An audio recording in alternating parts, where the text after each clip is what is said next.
Welcome to Carl DeGregorio's Death Session 90. This is embarrassing. This is take 3. Take 2 was necessary because my light fell down. Take 3 is necessary because I didn't press record. And I think I was going for a good 20 minutes before I noticed.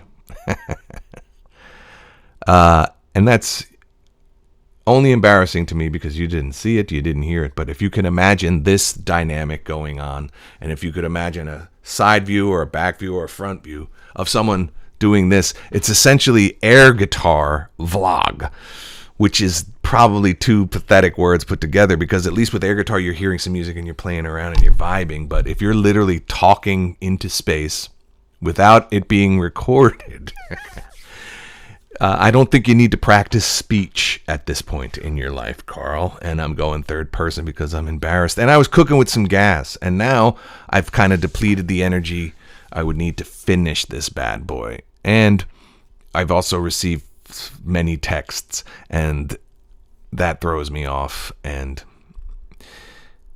I'm not going to be able to capture any of the vibe of what I was talking about before, and maybe it was just a good thing to purge and to have this be a different thing. And so this is a reset, because what is lost was nothing if it wasn't meant to be. I'm trying to find a way, if I am sort of continuing in the vibe, if you could imagine what I was speaking on before, I am finding a way minimally to not fuck myself up anymore.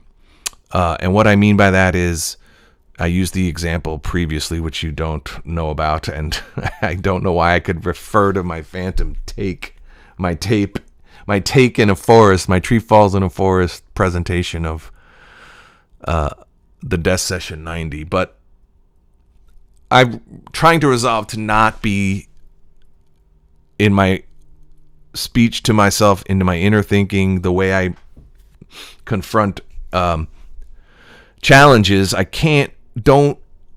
Maybe this is advice.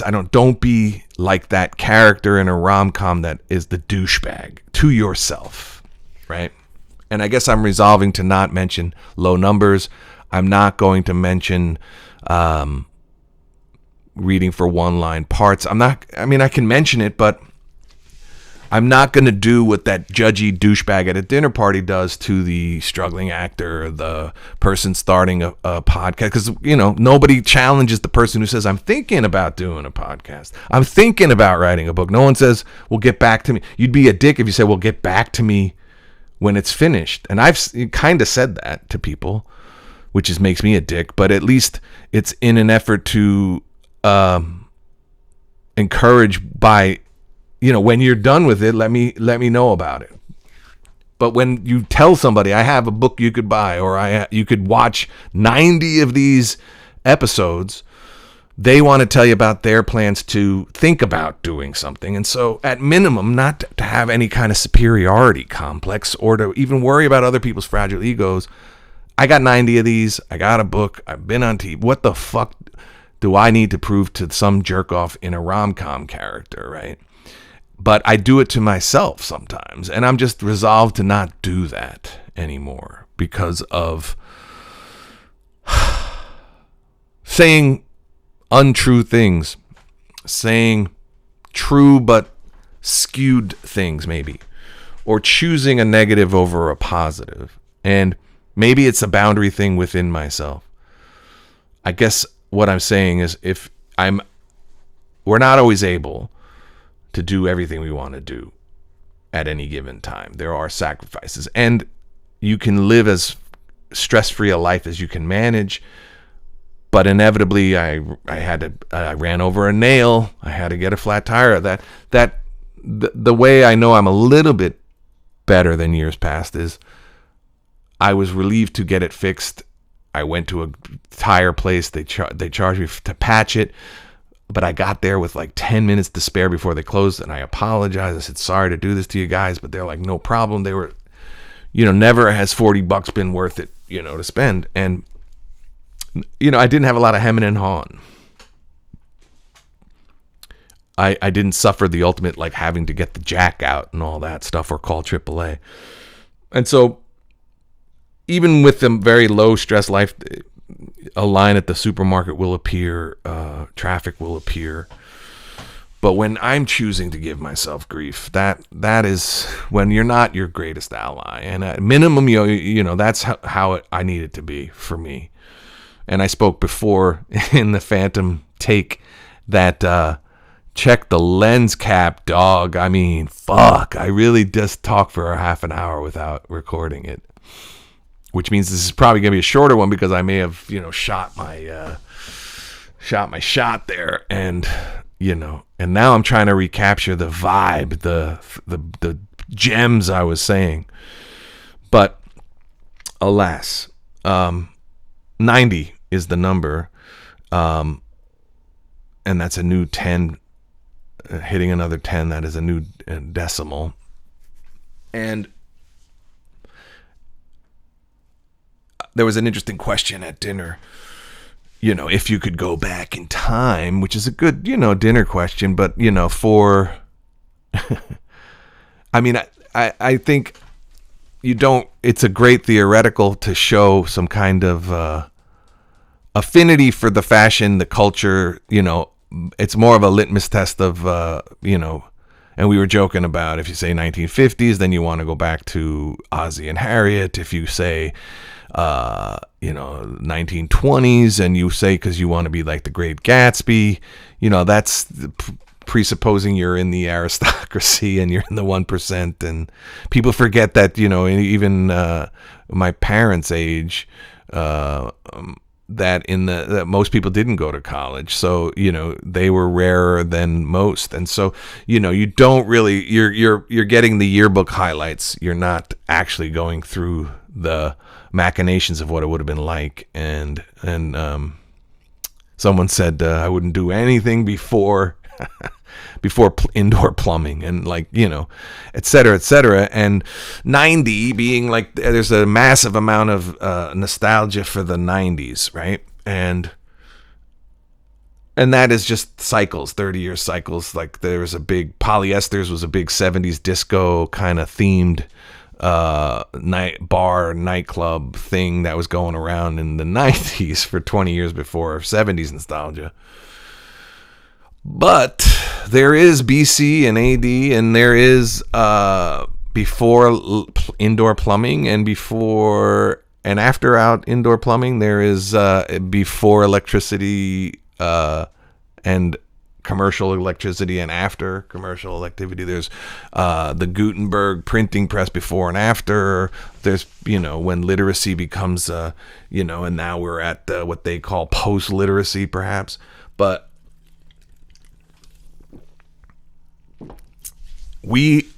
I think the 90s nostalgia is for people of my age who are waxing poetic about their heyday, which is less interesting than Gen Z and younger, reminiscing, not even clawing to a notion that they don't understand that there was a time before social media and a time before the age of distraction, let's say. And that's a bummer because when I was asked I'd like to go back to what I exactly lived through.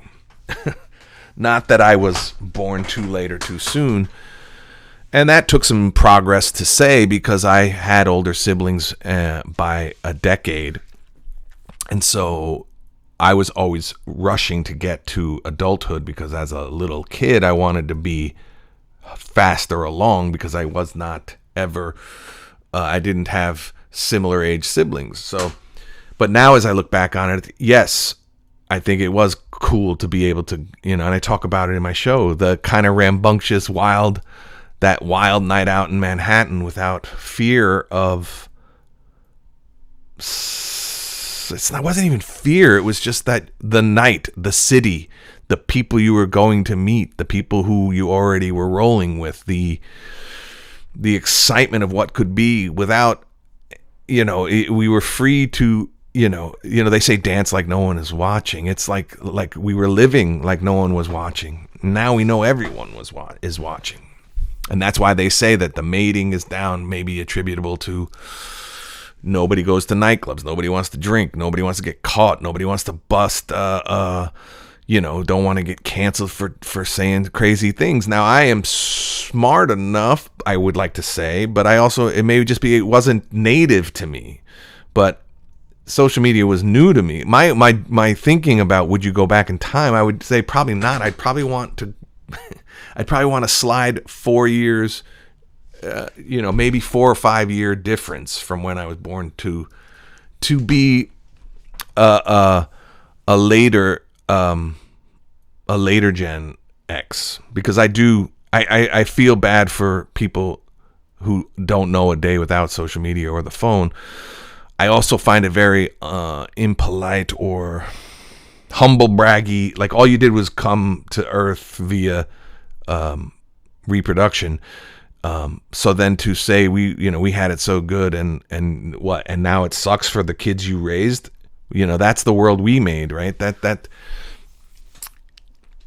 doesn't sit right with me. I can relate, and I love seeing all the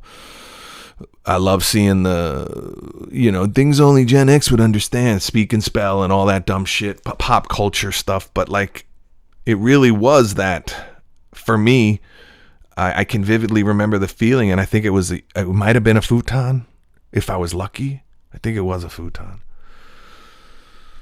I had a friend, it's amazing. I had a friend that I knew for a couple of weeks at a job who helped me move from an apartment on the Upper West Side to an apartment I scored on 55th Street. That was my first New York City apartment on my own, no roommates.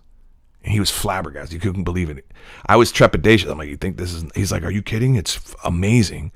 And I do remember that fucking feeling of laying on the floor, hearing the cabs and the cars and the honking, and I don't even think I had nothing on the windows, but I was just laying on the... I don't know if I even slept well, but I remember that feeling of waking up in a cubicle in New York and being thrilled about it, and how that dude helped me out. I don't even remember his name. And those real world, like, I think I went out and bought him a beer, and he didn't stay long in my sphere, and he was still willing to help, and he was a cool guy. It's just amazing, and I hope that people are having those random things occur. But that whole experience in New York City of knowing people, of being able to like not be in your house because places are so small in the city, but to not be homebound, no Netflix and chilling.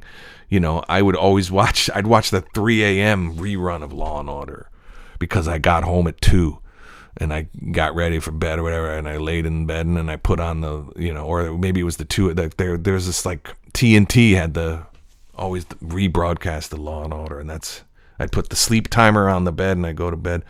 I've always been a night owl, but I think about little moments like that as, I didn't have a camera to say my first night. I'm telling you now, and I'm telling you through the unverifiable first person faulty history or faulty memory.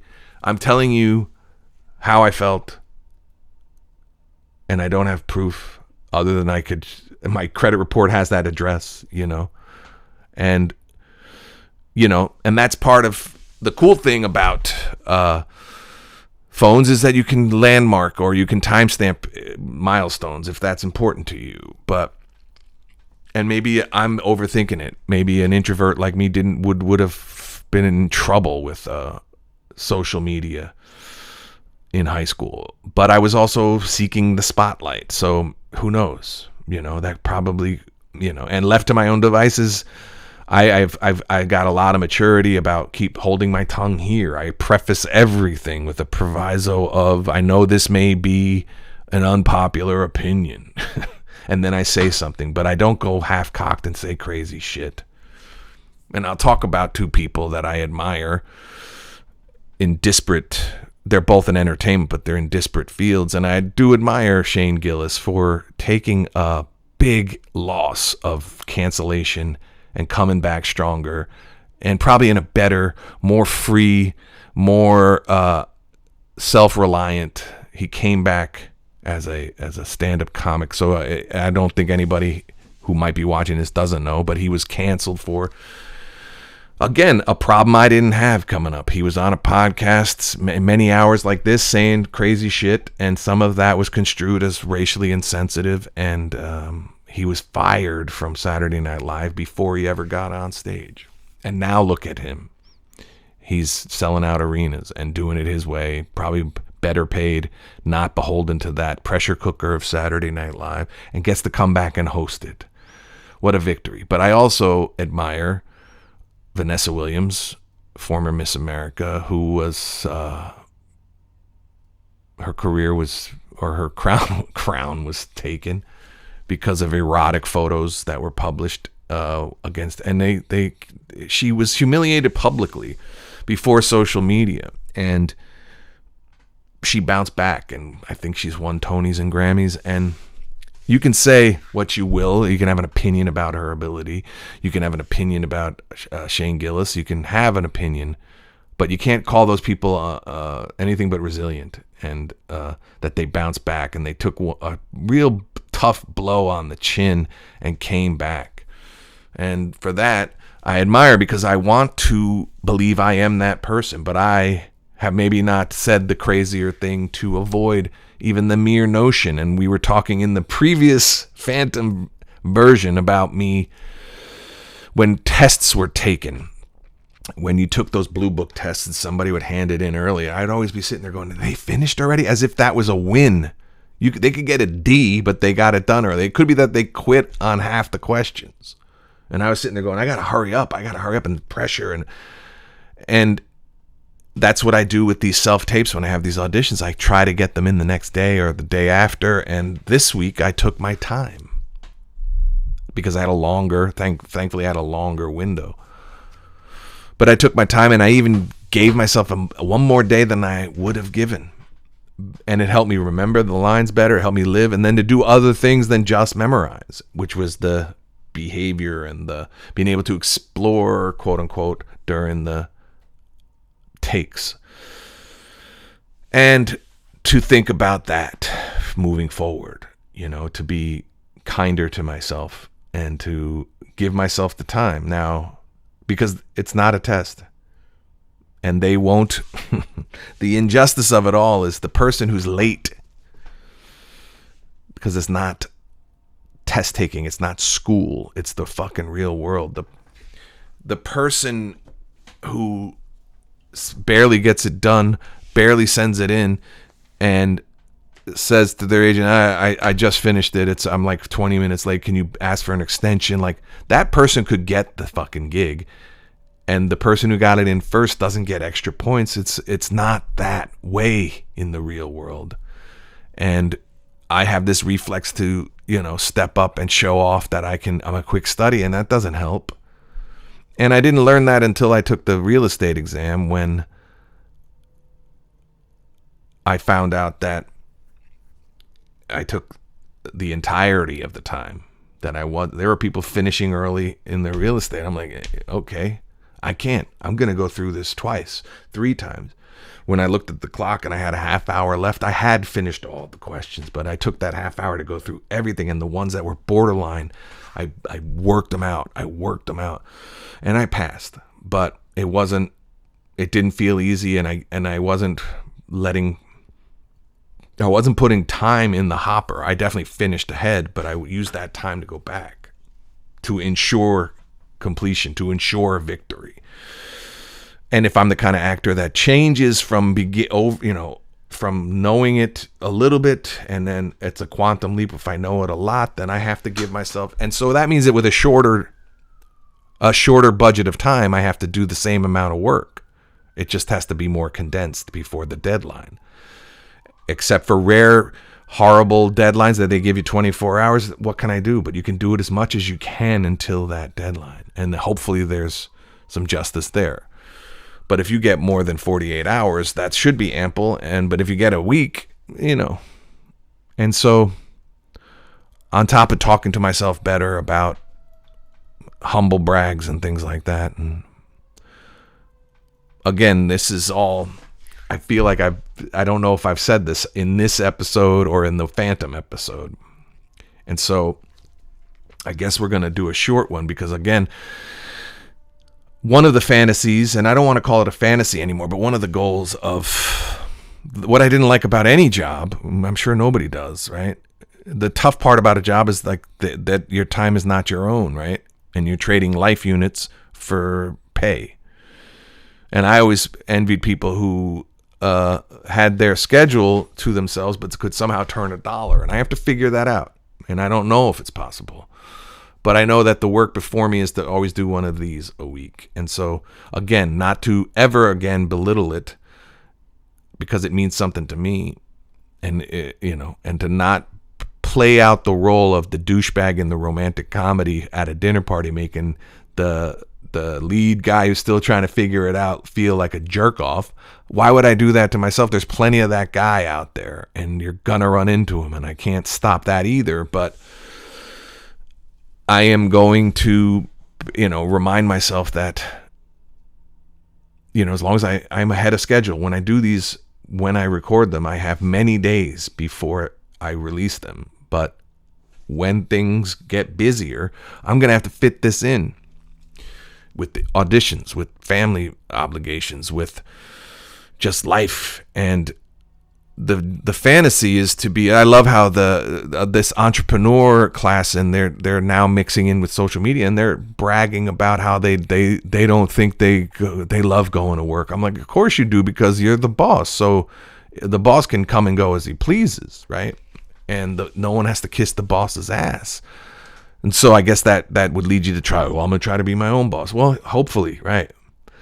Or you're a craftsman, which is what kind of where I'm headed. Is an actor is really just a craftsman, in that the work is freelance and sporadic, but you do have, all you got to do is meet your deadlines. And so I am trying to fit this in with people in town visiting and the holiday, and I blew it by not pressing record. And so I don't want the work, quote unquote, to suffer because I messed up, but also there is something about finishing and showing up and showing the effort and being honest about what I didn't have to share that, and again, that's what I'm talking about with before and after social media, or having a bio. I mean, everybody's got a bio now. Everybody's got a micro bio on their thing. And these are things that, you can abstain from.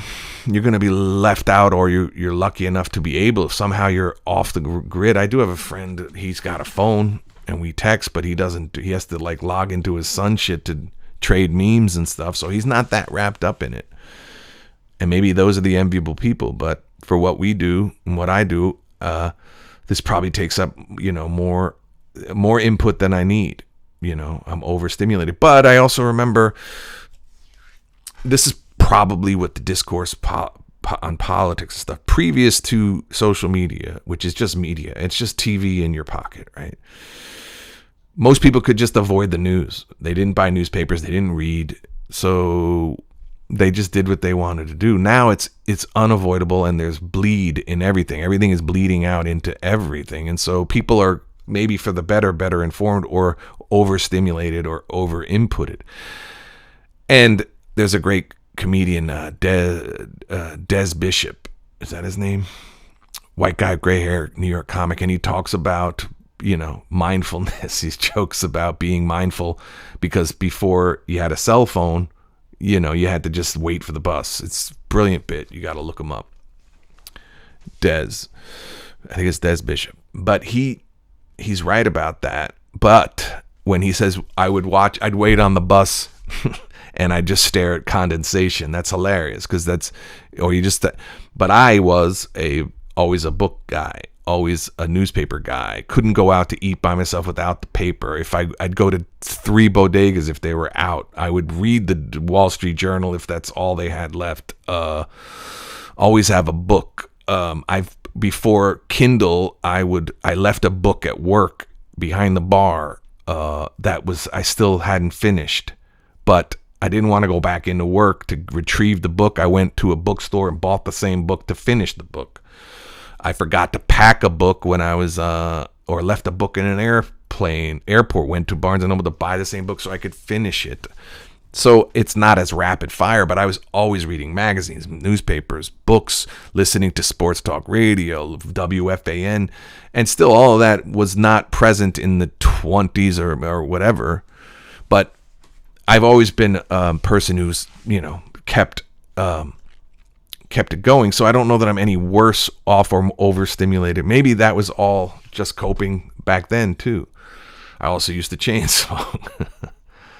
But now I probably do have to turn it off more, and we probably all could. But again, I'm not going to bag on myself. Yes, I want to, if I want to change my screen time, I change my screen time. I'm not going to spend time lamenting it. You can't do both. That's why when I smoked, I was a voracious smoker. I tried to quit once, and I quit. Now, I never brought this up. I talk about songs, but the reason I quit smoking was someone recommended the Alan Carr book, The Easy Way to Stop Smoking. And that book, that's not the book. When they ask you what's a book that changed your life, it's not the 4 Agreements or whatever, 100 Years of Solitude. It ain't any of those fucking books for me. The book Alan Carr's The Easy Way to Stop Smoking literally changed my life, because I read that book and quit smoking on July 27th, 2020, more than 20 years ago. More than 20 years ago. It's my nephew's birthday. Another Leo.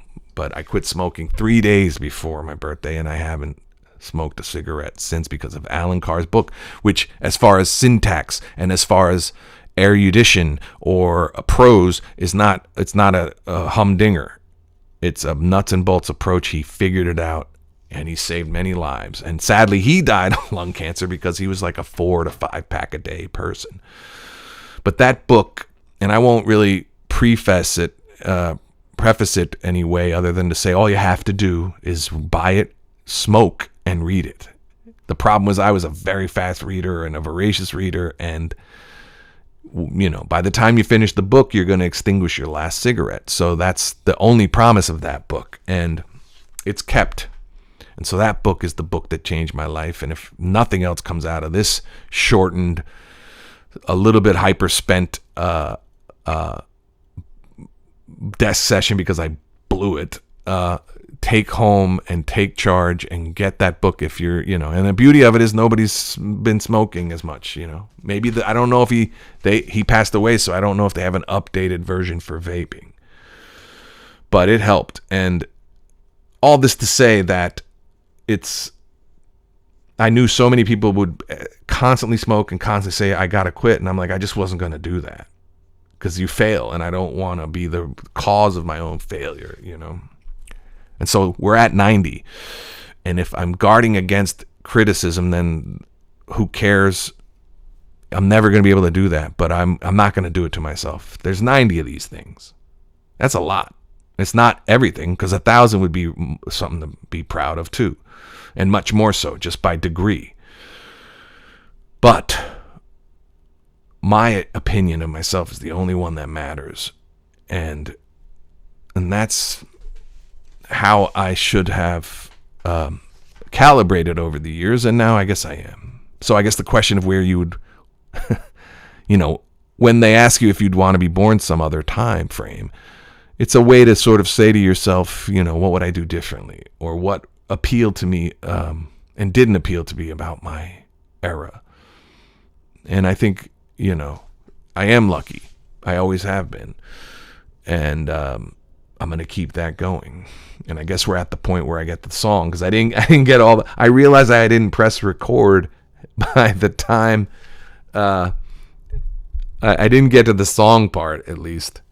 But again, you can even see the fatigue or hear the fatigue in my voice, because this would be almost like a 2-hour session if I had recorded the first hour. And I'm trying to remember it now, because I looked it up and was cooking. Oh yeah, this is great. This is great. Last week we did the great Suzanne Vega's Marlena on the Wall. That'll be in the description. I don't know where and when, and I know she sold some records, this next artist, I know she sold some records. I know she had 2 because I had both of them on cassette. I don't know anyone else in my vast friend group.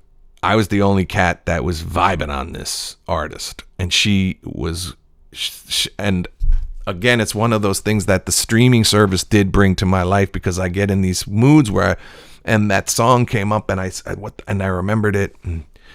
So this week's song is Tanita Takaram, and she had a song called the Cathedral Song.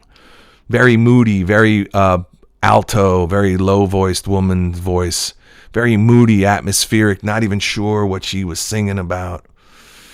I just had this bevy of alternative female vocalists that weren't crooners, weren't screechers, weren't the high soprano, but I guess more in the singer-songwriter. So it was Suzanne Vega, Tanita Takaram, the Cathedral Song. She got another one, Twist in My Sobriety. Cool songs, just very vibey. I think I was trying to set moods in my dating life, and I thought that, maybe having female vocalists would make you a little less threatening. Everybody talks about Van Halen. Like, I maybe that was cool for the party, but like after the party is when you want to set a mood, and so maybe that was it. But it's also just a good song, the Cathedral Song, and who knows what it's about. It just sounded deep, and so yeah, Tanita Takaram, the Cathedral Song. And I think it must have been like seeing it on MTV, 90 minutes, again, night owling, seeing a late night video. And I'd have to look her up and see how well she did, but I imagine she was a gold record salesperson. I may be saying her name wrong, Tanita Takaram. I don't know. But she was just very interesting, and that song was moody, and it had the atmosphere, and it's sort of timeless. It's definitely of a 90s, late 80s, 90s kind of vibe. And like I said, it didn't have the mass appeal, but I was always looking for that, like, oh, this is cool. Who's this? And, before social media, when you could virtue signal, or before you could just put your personality so far out there in the public sphere, you had to, like, your record collection was like your profile page, at least in the circles I was in. And it said a lot about you. And it didn't, you know what I mean? So, yeah, this is 90. Tanita Takaram is the song. You'll get Marlena on the Wall on this one. And Alan Carr's The Easy Way to Stop Smoking, for anybody still puffing out there, and if you want to stop. And also to just talk to yourself better, and to be, there's too many people out there ready to fucking take you down a peg. Don't be one of them, And just get your work done, and have a good week. This is Death Session 90. Peace.